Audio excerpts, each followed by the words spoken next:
What if I told you that the greatest weapon used to destroy families, weaken rulers, and extinguish potential has never been a sword, a war, or an enemy, but a cup?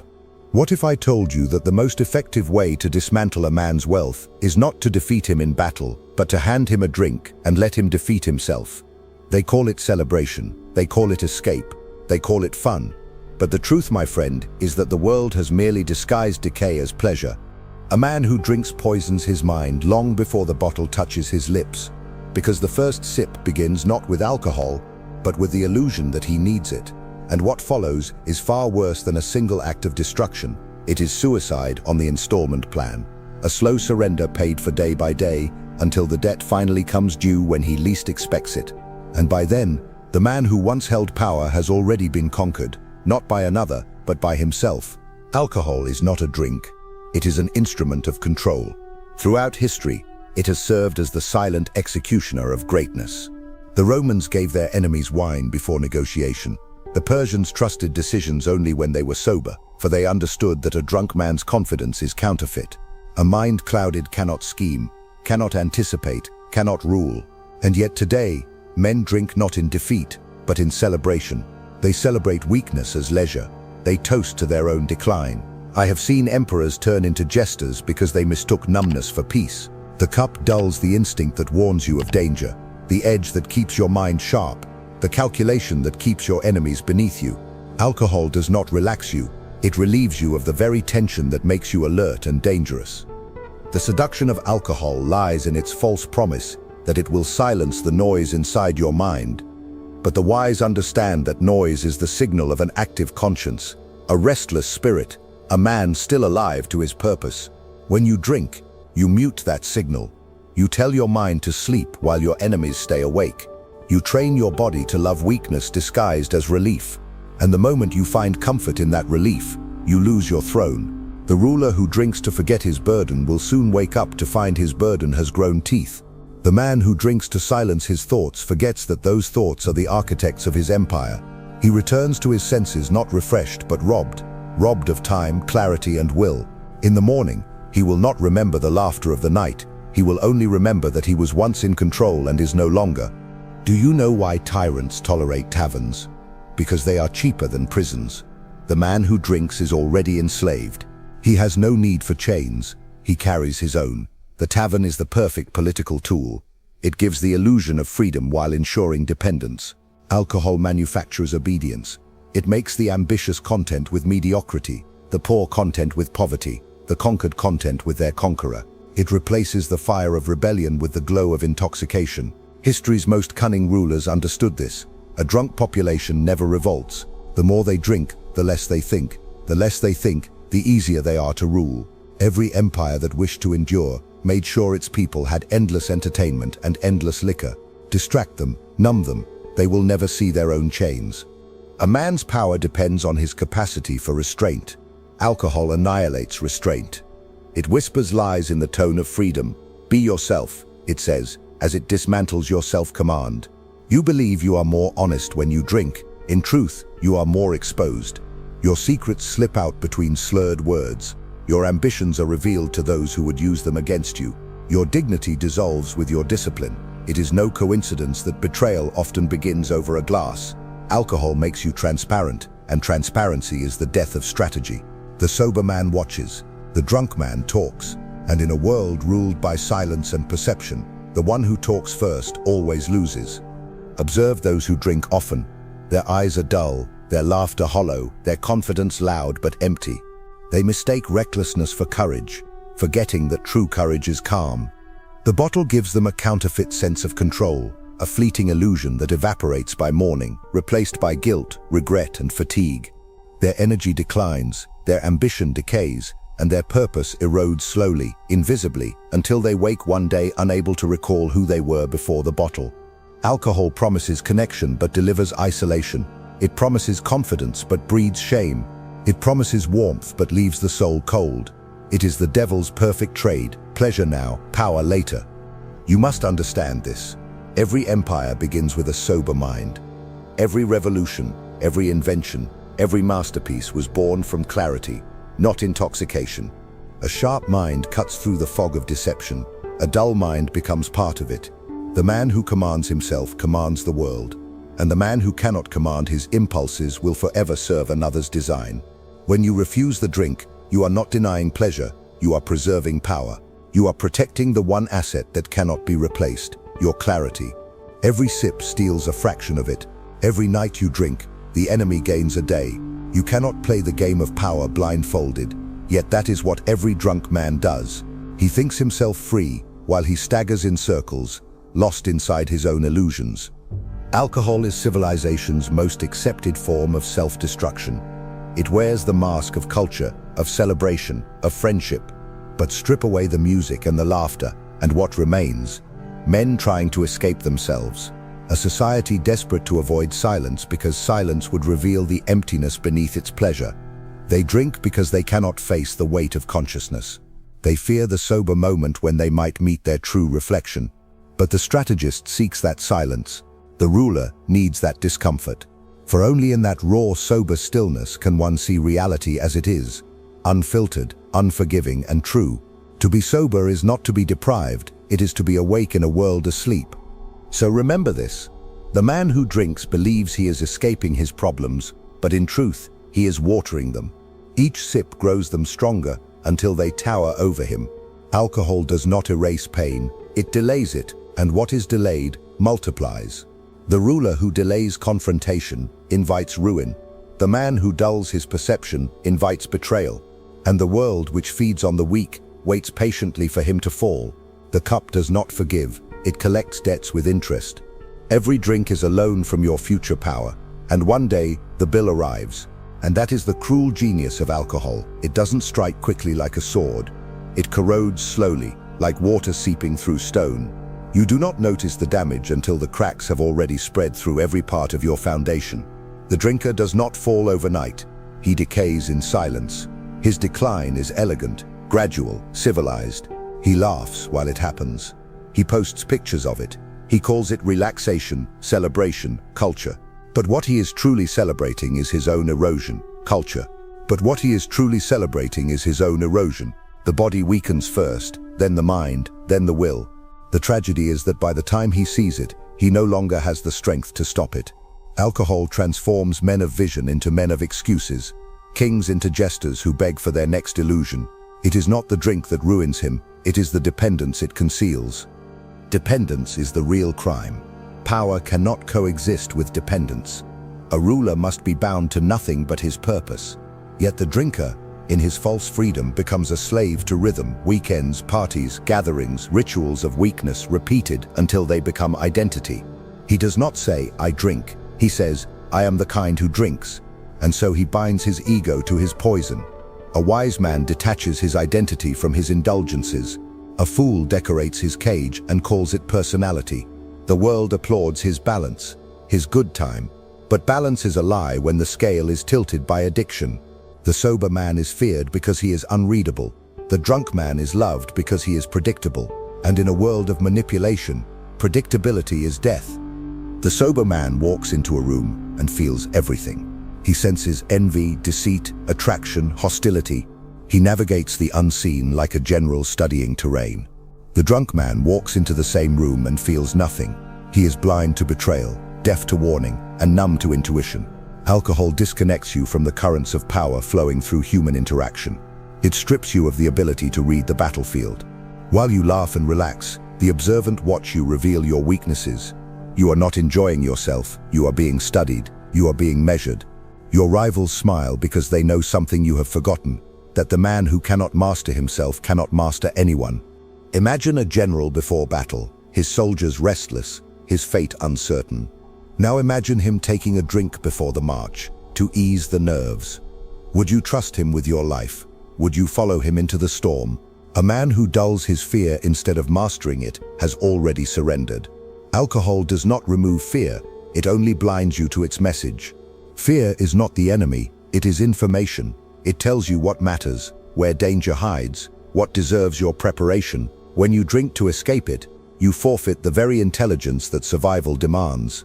The sober man does not avoid fear, he listens to it, learns from it, and turns it into precision.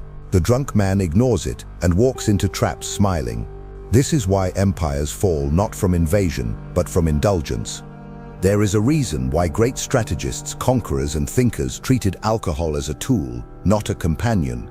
They used it as a weapon against others, not themselves. They offered it at feasts to loosen tongues, to observe hidden motives, to test loyalties.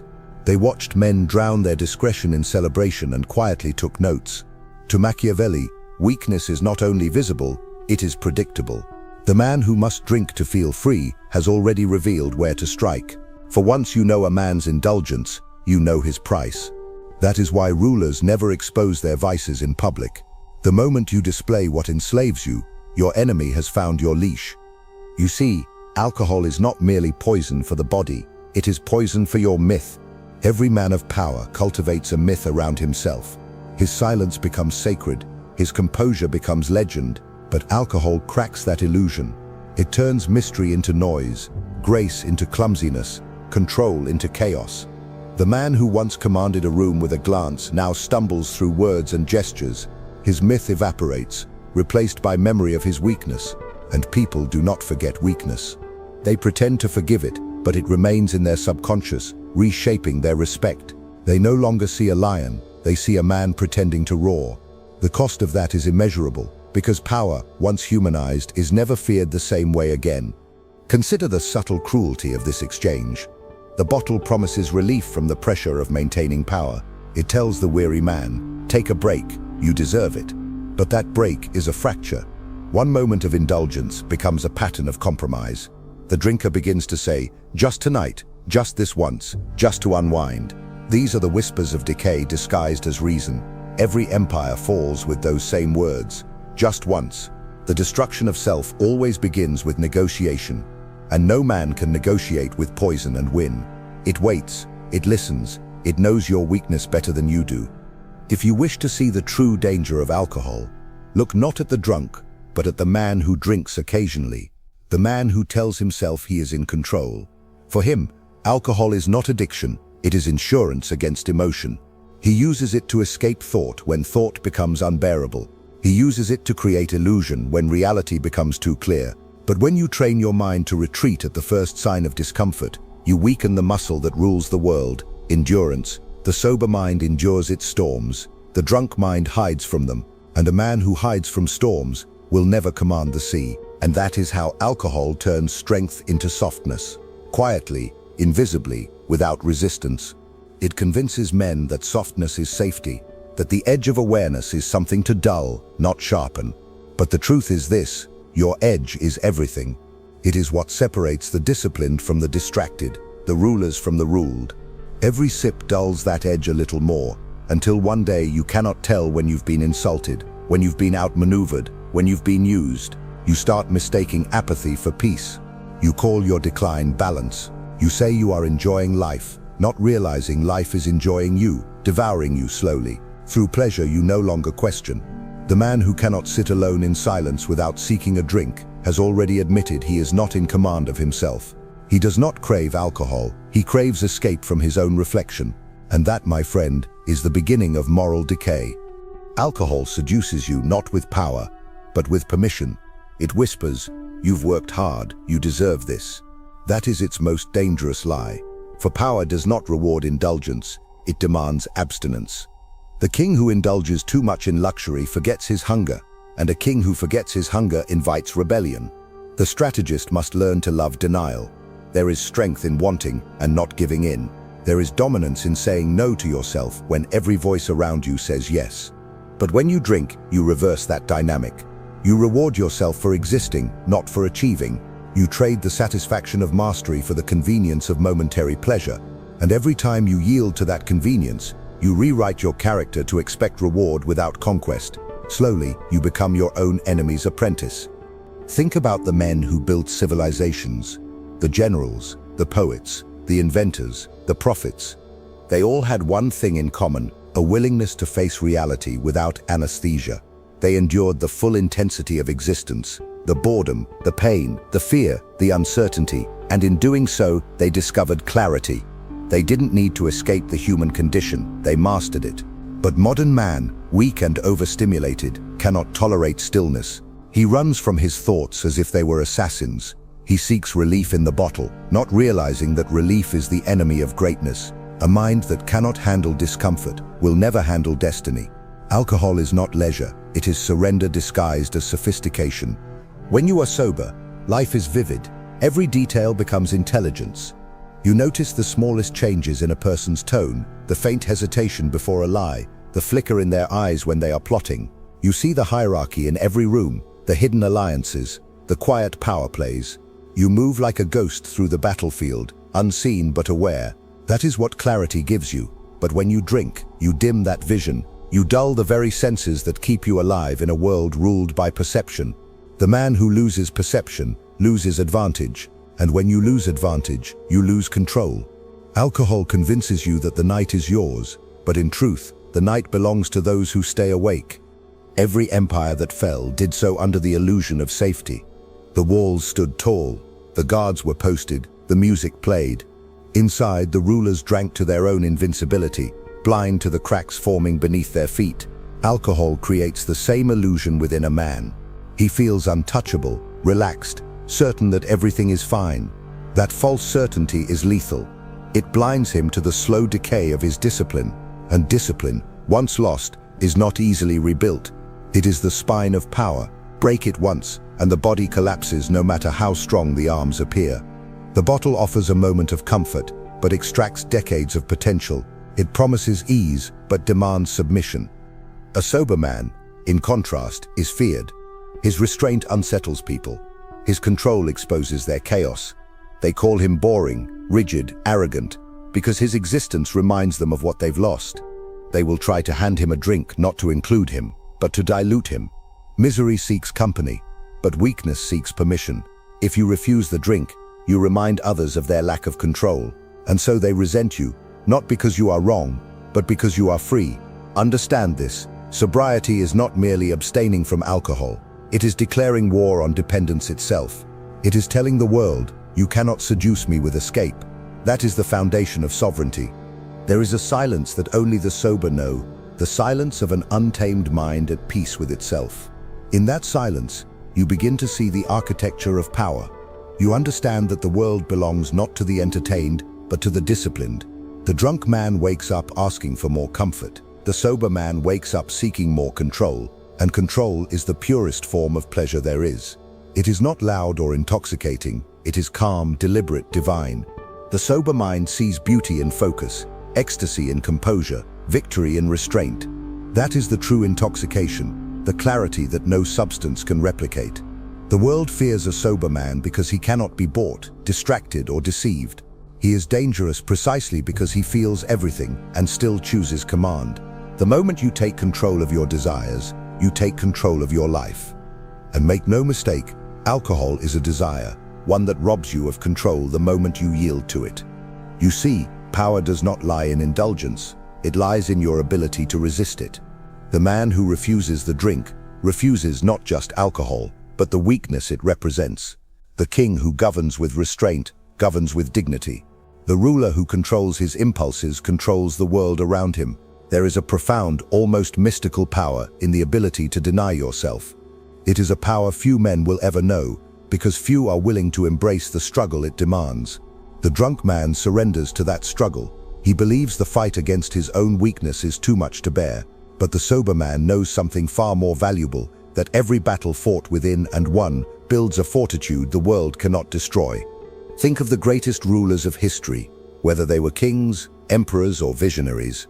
What set them apart was not just their intellect or their ambition, but their ability to maintain an unbroken focus on their goals. They had the courage to say no to distractions, the discipline to say no to excess. While the world sought comfort, they sought conquest. While others indulged in fleeting pleasures, they endured the pains of greatness. They knew that in the quiet, sober moments, their minds were most alert, their wills most unshakable. The intoxicated mind may dream, but it cannot plan. It may hope, but it cannot achieve. The sober mind, however, is an instrument of action. It cuts through distractions, focuses on the target, and executes with precision. The greatest danger of alcohol is that it convinces you that you are in control when you are, in fact, at its mercy. A drunk man believes he has liberated himself from stress, from fear, from responsibility. But all he has truly done is lower the walls that keep him safe. His mind, once sharp and capable of deciphering every move in the game of life, now stumbles through shadows, chasing comfort and escaping reality. The world does not fear the man who drinks, it pities him. The world fears the man who stands resolute, who faces the harsh truth of his existence and rises above it. That man, who needs nothing to feel whole, who does not seek relief in the bottle, is a man who cannot be undermined. The drunk man may have a smile, but the sober man carries power. And this is why alcohol is not only a personal enemy, it is a societal one. Look at the world today. People drink to cope with their stress, to escape their lives, to numb the constant pressure. Society, in its unrelenting pursuit of distraction, celebrates these acts of surrender as normal. But nothing could be further from the truth. It is not normal to escape the burden of leadership, the weight of self-governance, the call of personal duty.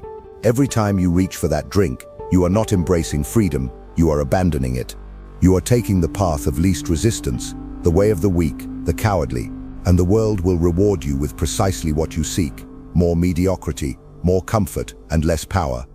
The greatest men throughout history were not those who fled from reality. They were those who faced it head-on, unyielding. They embraced the struggle, the discomfort, the uncertainty, because they knew that it was only through these things that true power could be forged. It is only by enduring pain, by denying momentary pleasure, that a man learns to master himself. And the man who masters himself masters the world. This is why the greatest leaders, whether in politics, business, or war, have all practiced restraint. They understood that indulgence is the enemy of greatness. To surrender to temptation is to surrender to mediocrity. And mediocrity, my friend, is the death of power. You may argue that life is short, that we should savor the moments we have, but in truth, those who embrace fleeting pleasures are the ones who waste their time, because every indulgence takes you further from your ultimate goal. You think you are enjoying life, but in reality, you are giving it away piece by piece. You trade your time, your clarity, your power for a momentary illusion of comfort. And in doing so, you lose your capacity to achieve anything of true value. Power is not found in indulgence, it is found in the mastery of your impulses. It is found in the quiet moments, the sober decisions, the strategic choices made when no one is watching. The drinker lives for the present, and the present is all he will ever have. The master lives for the future, and the future belongs to him. In the end, alcohol is not the problem. The problem lies in the way it deceives you into thinking you are doing something noble when you are doing nothing at all. It tells you that you deserve a break, that you have worked hard, that you need it to relax. But the greatest work, the most rewarding work, comes not when you are relaxed, but when you are focused, when you are hungry for progress, when you are in relentless pursuit of your purpose. And this is where the power of restraint lies, in the ability to see beyond the momentary and focus on the horizon. The man who drinks loses sight of the horizon. The man who stays sober sees it clearly, and it is to him the world will bend. Alcohol blinds you to the future because it binds you to the present. It anchors you to the lowest form of existence, one that seeks only sensation, not meaning. The man who drinks no longer strategizes, he reacts. He lives from impulse to impulse, chasing the fleeting thrill of relief, never realizing that relief is the most expensive currency in the world. You pay for it with your potential. You pay for it with your destiny. The sober man suffers, yes, but his suffering is investment. Every moment of discomfort sharpens him, disciplines him, forges him into someone who cannot be swayed by weakness. But the drunk man, he spends his strength avoiding that very fire, and in doing so ensures he never becomes anything more than a man who once could have been. Alcohol is the thief that robs you in installments, smiling as it takes everything that made you dangerous. There is an ancient truth most men ignore. The measure of your strength is determined by what you can refuse. The world tests you not with hardship, but with temptation. And alcohol is temptation in liquid form. The whisper that says, just tonight, you've earned it. No one will know. But every time you obey that whisper, it grows stronger. It begins to shape your identity, your self-image, your habits. You stop seeing yourself as the predator and start living as the prey to impulse, to culture, to the need to fit in. That is the tragedy of modern man. He mistakes conformity for connection. He confuses self-betrayal with self-expression. The drunk man believes he is socializing, but in truth, he is dissolving. His edges blur, his convictions soften, his essence evaporates into the noise. A man without edges cannot cut through the world. He is not a blade, he is dull metal, harmless to all but himself. To remain sober in a culture of indulgence is to declare war. You are not simply refusing a drink, you are refusing the system that profits from your weakness. Entire industries exist to keep you sedated, to make you believe that numbness is joy. They need you tired, distracted, dependent, because a man who is awake cannot be controlled. A sober mind sees through the illusion, the ads, the celebrations, the work hard, play hard poison that keeps the masses complacent. And when you see it, truly see it, you begin to understand why the world mocks discipline, why it calls temperance boring and excess fun. It's because the world does not reward strength, it rewards surrender. The man who stands apart threatens the entire illusion. That is why sobriety, in a drunk world, is rebellion. And rebellion is lonely. You will lose friends when you stop drinking. Not because they hate you, but because your clarity exposes their fog. They will laugh, they will tempt, they will tell you you've changed, and you've become what they fear, untouchable. Their discomfort is not about your choices, it's about what your choices reveal. Most people do not drink because they enjoy it. They drink to silence the small voice that tells them they are wasting their lives. Alcohol is not their friend, it's their confession. And every time you refuse to join them, you force them to confront what they've been running from. That's why your sobriety feels like arrogance to them, because it reminds them that strength was always a choice. Understand this. The path of power is narrow, and it is lonely, but it is also the only one that leads to sovereignty. You cannot command men if you cannot command yourself. You cannot expect loyalty from others when you betray your own principles. A drunk man cannot lead, he can only follow. He follows the next thrill, the next excuse, the next drink, but the sober man, the one who walks through chaos untouched, he commands attention without trying. His eyes are steady, his words deliberate, his presence unsettling. People cannot explain it, but they feel it. It is the aura of self-governance, the energy of a man who is owned by nothing. You cannot buy that kind of power.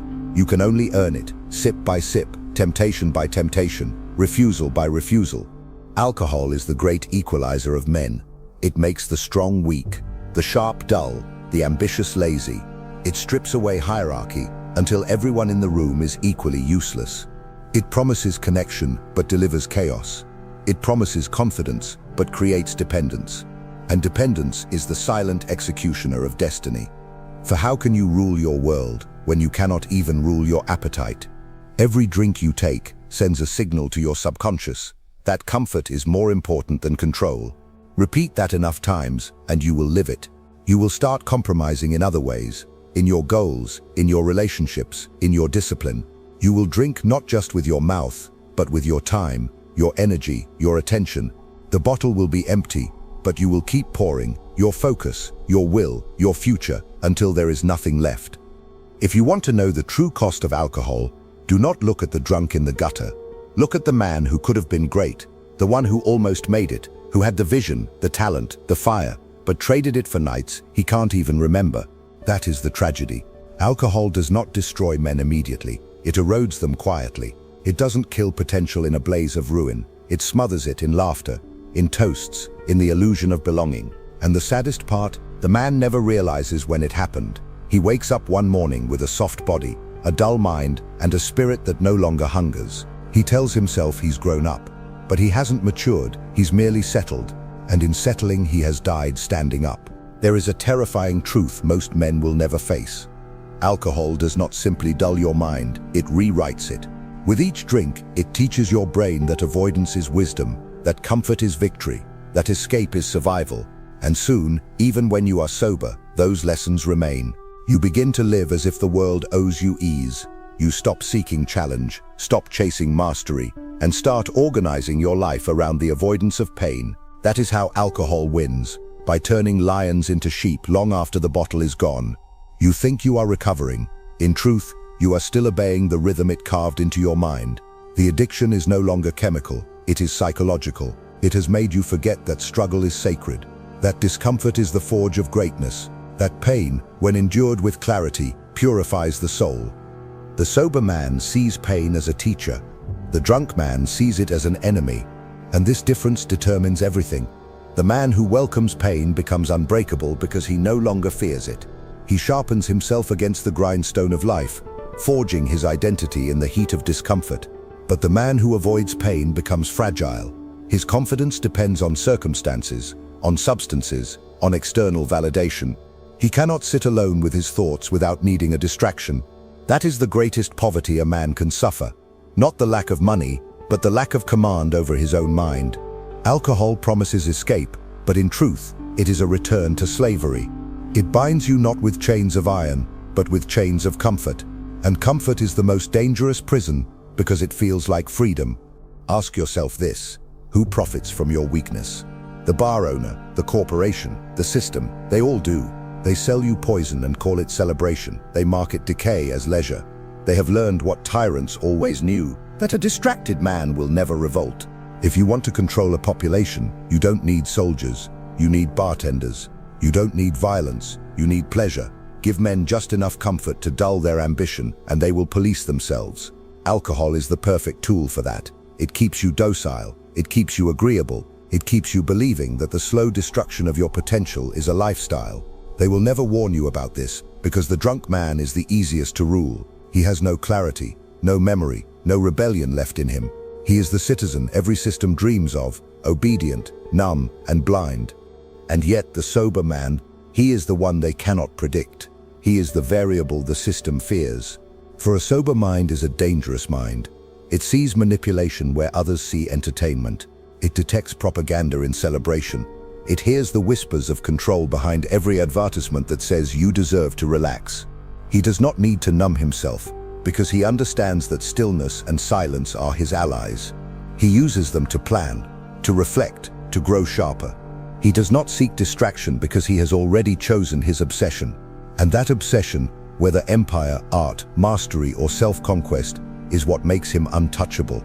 You cannot enslave a man who needs nothing. And that precisely is why society mocks sobriety, because it threatens every system built on dependency. Do you know what alcohol really destroys? Time. It steals it quietly, drop by drop. You lose not just hours, but entire chapters of your life. The morning after becomes a ritual of regret, the day a blur, the week a repetition. You promise yourself control, but control fades the moment temptation returns. And time, once spent, cannot be reclaimed. Every hour you spend intoxicated is an hour your enemies use to advance. While you sleep off your escape, they are building, scheming, ascending. The man who drinks believes he is living fully, but he is merely consuming moments. The sober man, however, multiplies them.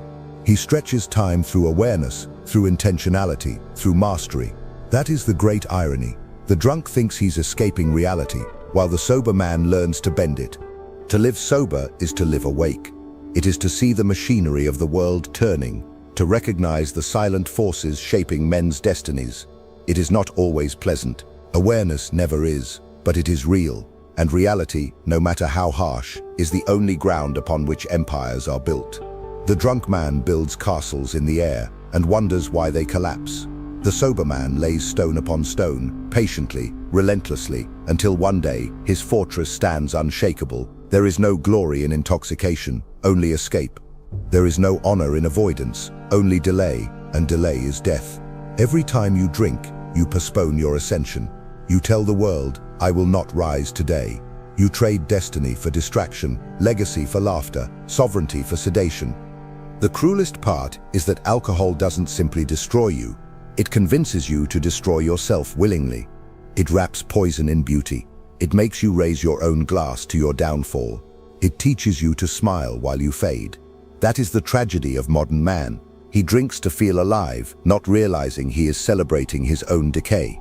But you, if you can see through it, if you can endure the solitude of sobriety, you will walk among ghosts. You will see what others cannot see. You will act while others sleep.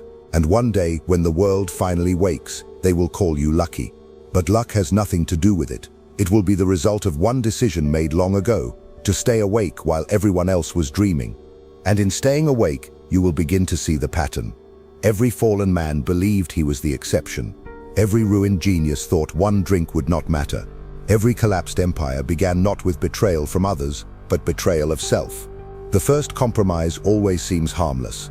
It is never the final blow that destroys a man. It is the series of small permissions he grants himself along the way. I deserve this. I'll stop tomorrow. It's just one night. These are not words of freedom. They are confessions of surrender. Alcohol teaches you to negotiate with your weakness until your weakness becomes your ruler. And once that happens, no crown, no title, no brilliance can save you. The man who cannot say no to himself will eventually hear the world say no to him. You see, power demands sacrifice. Every throne is built on denial of comfort, of impulse, of easy pleasure. The man who drinks has already chosen which god he serves, and it is not discipline. Alcohol does not merely dull the mind, it inverts your hierarchy. It makes pleasure your master and purpose your servant. What begins as a celebration ends as servitude, and it happens quietly, politely, behind smiles and music and laughter. Society will call it enjoyment. Friends will call it bonding. But every toast is a pact you make with mediocrity. Each glass raised is a small surrender to inertia. You may not notice it in a night or a year, but over time, those surrenders pile up into the grave of potential. You will never know how much greatness was lost because you were too intoxicated to realize you were meant for more. The sober man understands that clarity is not just a virtue, it is a weapon. It cuts through illusion. It reveals motives. It allows you to move like a ghost through a world clouded by distraction. When others argue, he observes. When others celebrate, he plans. When others numb themselves, he learns. That is why the sober man ascends while the drunk man repeats. One evolves, the other revolves. It is not about morality, it is about efficiency. You cannot optimize a life you cannot see, and alcohol blinds you, not in one stroke, but through the slow fog of habit. Every drink lowers the resolution of your perception until you live in a blur, reacting instead of ruling. A dull mind cannot see opportunities. A fogged will cannot seize them, and a numb conscience cannot feel the moment when it begins to rot. There is a reason the wolf does not drink. A predator must stay alert. His power lies in his awareness. The deer drinks freely from the stream, unaware of the eyes watching from the shadows. The wolf waits, the deer relaxes, and in that single moment of indulgence, the hierarchy of nature decides its outcome. The same is true for men. The hunter remains sober, the hunted drinks to feel safe. Alcohol gives you the illusion that no danger exists, but danger does not vanish when you stop seeing it. It grows, it circles, it waits for your next night of celebration. Power is not about domination, it is about perception. To lose perception is to lose your place in the order of nature, and the man who loses his place is devoured by those who never stopped watching. You may think this metaphor exaggerated, but look closely around you. How many men have fallen because they mistook drunken laughter for loyalty? How many secrets have been spilled under the warmth of intoxication? How many empires have collapsed because one leader, one general, one strategist decided to dull his edge? History does not remember their excuses. It only remembers their ruin. Alcohol is not merely a personal weakness, it is a liability. Every enemy knows this. The best way to destroy a strong man is not to confront him, it is to convince him to destroy himself. Give him indulgence, not resistance. Give him pleasure, not pain. Give him ease, not effort. Soon he will no longer need your manipulation. He will do your work for you. The sober mind, on the other hand, is like a fortress with no open gates. It cannot be infiltrated because it is aware of every weakness and guards it with precision. Sobriety is not mere abstinence. It is vigilance. It is the constant awareness that you are surrounded by forces trying to dull you, distract you, and domesticate you. To be sober is to declare that you will not be domesticated, that you will remain wild, unpredictable, untamed. You will feel every discomfort, endure every temptation, and remain unbroken. That is what separates a man of power from a man of pleasure. The former endures the full weight of consciousness, the latter runs from it. The drinker escapes his own mind, the sober man explores it. He studies his fears until they lose their teeth. He dissects his emotions until they serve him. He treats solitude not as punishment, but as a counsel with himself. And that is where true evolution begins, in the solitude that alcohol seeks to erase. A drunk man fills silence with noise, because silence would reveal his emptiness. A sober man fills silence with creation. While the drunk man runs from himself, the sober man builds himself. And every act of self-building is an act of rebellion against decay. That is why the world cannot understand him. He seems distant, detached, inhuman. But that distance is not arrogance, it is altitude. He has risen above what enslaves others. So let them call you cold. Let them call you rigid. Let them call you obsessed. They mock what they envy. The truth is, they wish they had your discipline, your control, your refusal to bow to comfort. They wish they could feel what you feel, the clarity, the power, the unshakable peace of knowing nothing external holds sway over you. That is the real intoxication, the silence of total self-command. It does not need music, or lights, or applause. It needs only the sound of your own breath, steady and deliberate, while the world around you collapses in noise. The world will always try to pull you back into its noise. It cannot tolerate the man who stands apart, because his composure exposes its chaos. When you refuse the drink, you are not simply rejecting alcohol, you are rejecting the collective ritual of weakness. You are refusing to participate in the slow suicide that society calls celebration. People will tell you that you are missing out, but they do not realize that what they call joy is dependency dressed in gold. They drink because they must, not because they choose. Their laughter is forced, their smiles rehearsed, their energy borrowed. And when the music fades and the bottle empties, they are left with the one thing they cannot escape themselves. Alcohol delays that encounter, sobriety demands it. And that is why the sober man grows while the rest merely repeat. You must understand that every act of restraint is an act of creation. Each temptation you refuse forges something within you: clarity, focus, resilience. These are the metals from which power is cast. The man who abstains builds invisible muscles of command. He becomes the kind of person who does not need to chase pleasure, because pleasure comes to him. People can sense it. There is a gravity in his stillness, a calm that draws others without effort. The drunk man tries to be interesting. The sober man becomes magnetic. That is the difference between performance and presence. Alcohol gives you performance, a loud, temporary glow that dies with the night. Sobriety gives you presence, the silent authority that remains when the lights are gone. The true power of sobriety is that it exposes everything false. When you are sober, you begin to see how shallow most human interactions are. The jokes, the celebrations, the rituals of escape, they all reveal the same truth. People are terrified of awareness.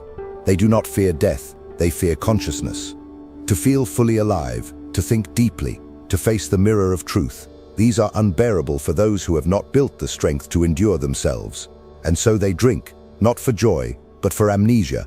Alcohol is a cultural anesthesia. It keeps people functional enough to work, but numb enough not to question why. But the sober man asks why. He asks what this all means. He sees the world's games for what they are, distractions for those who have no vision. And in seeing that, he steps out of the illusion entirely. It is no coincidence that every spiritual awakening, every transformation, every act of mastery begins with renunciation. Whether it is the monk in his monastery, the warrior before battle, or the philosopher in solitude, all must first empty themselves of dependency. You cannot hear the voice of wisdom while the echoes of indulgence still fill your mind. Alcohol, even in small doses, interrupts that signal. It fogs your intuition, blurs your instincts, dulls your discernment. The sober man is not simply more aware, he is tuned to a higher frequency of existence. His thoughts are sharper, his emotions cleaner, his perception precise. He begins to move through life with a quiet omniscience, seeing consequences before they unfold. That is why he seems detached, because he no longer reacts. He acts with foresight. He becomes a strategist, not a participant. To live this way demands courage, for sobriety will strip you of illusion. It will force you to confront everything you have avoided, the emptiness, the fear, the longing, the unfulfilled dreams. There is nowhere to hide, no distraction to drown in. But it is in that exposure that transformation begins. When you face yourself fully, without the crutch of intoxication, you begin to reclaim your dominion. The man who can sit in silence, feel every wound, every regret, and still remain unmoved, that is a man who can move mountains. Sobriety gives you that unshakable spine. It teaches you that control is not repression, it is freedom. To choose not to indulge is the highest form of power, because it means you have transcended the body's demands. You are no longer a servant to impulse. You are a ruler of self. And this is where the drunk and the sober finally diverge beyond repair. The drunk man ages into regret. the sober man matures into command. One decays, the other refines. Alcohol makes time your enemy. Sobriety makes time your ally. Every sober year compounds, like interest on mastery. The world sees your calm and mistakes it for coldness. But it is not cold, it is controlled fire. You burn inwardly, in silence, directing your energy with precision. The drunk burns outwardly, wasting his fire on noise and chaos. One builds an empire, the other builds excuses. One looks ahead with vision, the other looks back with nostalgia. And in the end, when all distractions have faded, the sober man stands alone, but he stands tall. His clarity is his crown, his restraint, his throne. You will not be understood, but that is the cost of elevation. You will not be praised, because your existence threatens those addicted to weakness. But understand this, history never remembers the drunkards. It remembers the disciplined. It does not build statues for those who escaped life. It builds them for those who faced it. Every man must choose his monument, a moment of pleasure or a lifetime of power. Alcohol offers the first, discipline guarantees the second. And if you must sacrifice one to gain the other, the choice should not take you long. For in the end, a single hour of clear thought is worth more than a lifetime of drunken dreams. And when that clarity finally takes root within you, something irreversible happens. The world begins to slow down. The chaos, the noise, the distractions that once pulled at your attention lose their power. You start seeing every movement, every motive, every manipulation with terrifying precision. Sobriety gives you vision, not just of others, but of yourself. You begin to notice the smallest fracture in your thoughts, the slightest corruption in your intent, and you correct it before it grows. That is the discipline alcohol steals. The drunk man drifts through life unaware of his own decay. The sober man audits himself daily. He does not need to be told where he is failing, because his clarity reveals it to him. He adjusts, sharpens, ascends, and that process, constant self-awareness, unflinching correction, is how kings are made in a world of sleepers. Alcohol destroys that mirror. It blurs your reflection until you no longer recognize the man staring back at you. At first, you lose awareness of the details, your fatigue, your anger, your emptiness. Then you lose the larger picture, your purpose, your principles, your path, and eventually, you stop asking who you are altogether. That is how most men die long before their time, not through violence or tragedy, but through gradual erosion. They die not of alcohol, but of avoidance. They drink to avoid confronting how far they've drifted from their true potential. They pretend to celebrate life while quietly mourning what they could have been. The glass in their hand is not a toast. It's a tombstone, raised nightly to the version of themselves they abandoned. Sobriety resurrects that version. It drags the real you out of the grave you dug with indulgence. And the rebirth is painful, because awakening always is. You will feel everything you buried. You will grieve the years you wasted, the people you let down, the potential you betrayed. But that grief is sacred. It is proof that your soul has reawakened. The man who feels regret is not weak, he is alive. Only the numb feel nothing. And from that pain will emerge a purity that alcohol could never replicate. The quiet, solemn determination to never again betray yourself. The sober man does not seek revenge on the world. He seeks redemption through mastery. He builds, he refines, he evolves. Every day becomes a ritual of reclamation. Every act of discipline becomes a prayer to the man he was meant to be. In that state, temptation will still come, but it will come differently. You will not see it as pleasure anymore. You will see it as the enemy wearing a mask. The glass offered to you at a celebration will look less like an invitation and more like a test. The laughter around you will sound hollow. You will recognize that the drink is not being offered to make you free. It is being offered to make you predictable. And that realization will ignite something deeper than willpower, disgust. You will begin to see what alcohol truly is, a parasite that disguises itself as joy. You will no longer crave it, because you will see the cost behind its smile. That is the final stage of sobriety, not resistance but revulsion. The day will come when the idea of dulling your mind feels like blasphemy. You will defend your clarity as a warrior defends his kingdom. But even more profound than clarity is what comes after it. Peace. The drunk man chases peace through oblivion. The sober man finds peace through mastery. They both seek silence, but only one earns it. The silence of intoxication is empty. a void filled with forgetfulness. The silence of discipline, however, hums with power. It is the stillness before the strike, the calm of a mind so strong it no longer trembles. That kind of peace cannot be bought or borrowed. It must be built. It must be forged in countless moments of restraint. When others pour another drink, you pour another hour into your craft, your mission, your purpose. And as they sleep through their escapes, you awaken layer by layer, rising beyond their reach. When you live like this long enough, people begin to feel something around you that they cannot explain. They will not call it sobriety. They will call it presence. You will walk into a room and the air will shift. The loud will become quiet. The restless will become still. They will not understand why, but they will feel it, the weight of a man who needs nothing. That is the rarest energy in existence, the energy of someone who has mastered himself. Alcohol promises power, but delivers dependence. Sobriety delivers power, but demands sacrifice. That is why so few achieve it, and why those who do become myth. Their words carry weight. Their gaze cuts through deception. Their silence commands respect. They are no longer merely men, they are forces of nature. And in time, you will realize the cruelest truth of all. The world does not want you sober, because a sober man cannot be controlled. He cannot be manipulated by pleasure or enslaved by fear. He sees too much. He moves too strategically. He thinks too clearly. He is immune to the games that keep others busy. The rulers of the world understand this well. They know that keeping men numb keeps them obedient. But you, once awakened, cannot return to sleep. You will move through their illusions as if through smoke, untouched and untempted. The drink will be offered again and again, but each time you will see it for what it is, a contract. One signature, one sip, and your freedom begins to fade. You will smile, decline, and walk away, and in that moment of refusal, you will taste something stronger than any liquor sovereignty. For that is what sobriety truly grants you. Not just health, not just clarity, but dominion over your own existence. You will no longer beg the world for peace, because you will have built it within. You will no longer chase happiness, because you will have replaced it with purpose. And the greatest irony of all, the very stillness you once tried to escape becomes the place you find power.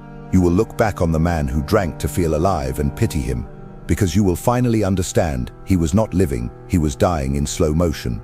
The sober man does not merely survive life, he conquers it.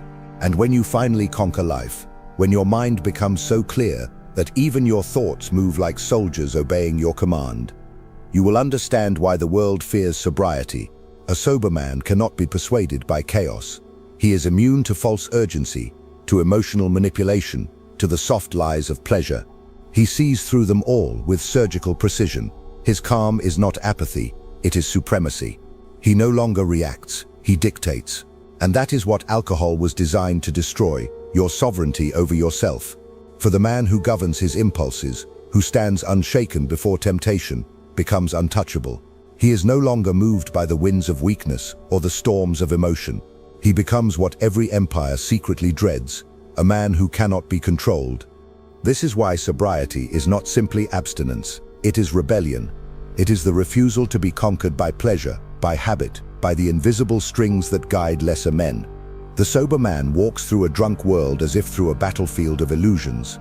He hears the laughter of the lost, the cheers of the content, the cries of the numb, and he does not flinch. His purpose shields him, his focus becomes armor. He no longer needs validation, entertainment, or escape.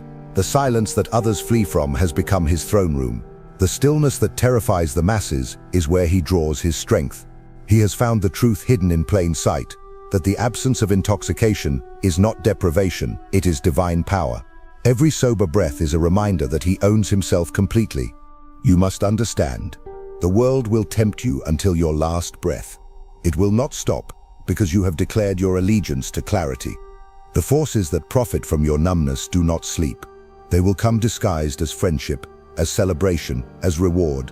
They will whisper, just one drink. But that one drink is never one. It is the doorway back to mediocrity, back to dependence, back to the smallness you outgrew. Do not open it. Let others call you extreme. Let them say you are obsessed. They do not understand that the only men who change the world are those who are willing to be misunderstood. You are not here to fit in with the broken. You are here to remind them what wholeness looks like. The world needs examples, not echoes. And every time you refuse the drink, you become that example. In time, you will see how deeply alcohol has shaped the weakness of modern men. You will watch them drown ambition in laughter, bury pain in intoxication, and call it balance. They will work all week to build an empire, then destroy it on the weekend. They will beg for success while worshipping the very habits that sabotage it. They will post quotes about power while poisoning the mind that could create it. And yet they will look at you, the one who refuses, and call you arrogant. Let them, for their insults are confessions. They are admitting in disguise that your restraint exposes their lack of it. A drunk man cannot comprehend a sober man, just as the blind cannot comprehend light. But you who have seen the truth owe it to yourself to never return to blindness. You must remember, the discipline that sobriety gives you is not merely personal, it is generational. When you break free from the cycle of intoxication, you are not just saving yourself, you are rewriting the destiny of those who come after you. Your children will inherit not your habits, but your strength. They will grow up in the presence of a man who does not escape life but confronts it. They will see what self-command looks like. They will learn that to be strong is not to dominate others, but to dominate self. That is how legacies are built, not in moments of indulgence, but in years of restraint. Every sober night is a brick laid in the foundation of your family's empire. Every refusal to escape is an act of inheritance. The drunk man leaves behind memories, the sober man leaves behind monuments. There will come a day when you look back and realize that sobriety was not the loss of anything, it was the recovery of everything. Your energy, your discipline, your creativity, your spirit, all return to you in abundance. You begin to create more, love deeper, think sharper. You rediscover what it means to be alive without distortion. You will feel every emotion more vividly, pain included. But even pain becomes beautiful when it no longer controls you. For you will have learned that control is not about suppressing emotion, but about mastering response. That is the ultimate state of power, to remain calm when the world trembles, to remain pure when the world decays. That level of strength cannot be bought, taught, or faked. It must be earned through the silence of sobriety. So when they hand you a drink, do not see a glass, see a decision. You are not refusing alcohol, you are refusing mediocrity, dependency, distraction. You are choosing mastery over madness. You are choosing to rule your world rather than drown in it. Remember this, the man who can face himself without escape is the man who becomes the architect of reality. He sees through the illusions, he plays the game with precision, and he wins, not by chance but by clarity. You do not need intoxication to feel alive. You need purpose, discipline, and truth.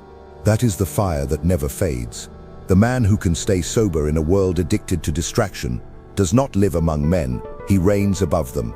If you've made it this far, it's because a part of you already knows this truth. Alcohol is not escape, it's surrender. It dulls the mind, weakens the will, and disguises decay as pleasure. Every sip is a small betrayal of your potential. Now tell me in the comments, are you ready to see through the illusion? To choose power over numbness, clarity over comfort? Are you willing to be hated for your discipline in a world addicted to weakness? If this message touched you, if it made sense, write in the comments, I choose clarity. Let's see how many here are truly ready to stay awake while others drown themselves to sleep. And don't forget, keep watching the next video. It's important, much more than you imagine. See you there.